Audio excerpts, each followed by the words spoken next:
radio.in. வணக்கம். ஹரி இயக்கத்தில் சிங்கம் படத்தின் 3ஆம் பாகத்தில் நடித்து வருகிறார் சூர்யா. அடுத்து முத்தையா இயக்கும் படத்தில் நடிக்க இருக்கிறார் என்றும் அந்த படத்தில் சூர்யாவின் தந்தையாக ராஜ்கிரண் நடிப்பார் என்றும் முதலில் செய்திகள் வெளியானது.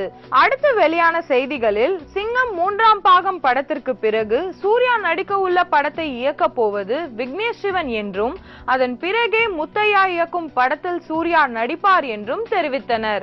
இப்போது விக்னேஷ் சிவன் இயக்கும் படத்திற்கு பிறகு ஜோக்கர் பட இயக்குனர் ராஜமுருகன் இயக்கும் படத்தில் சூர்யா நடிக்க இருப்பதாக செய்திகள் வெளிவந்துள்ளன. இந்த செய்திகளால் அதிர்ச்சி அடைந்திருக்கிறாராம் இயக்குனர் முத்தையா. மேலும் சினிமா செய்திகளை தொடர்பு கொள்ள லைக் மற்றும் சப்ஸ்கிரைப் செய்யவும்.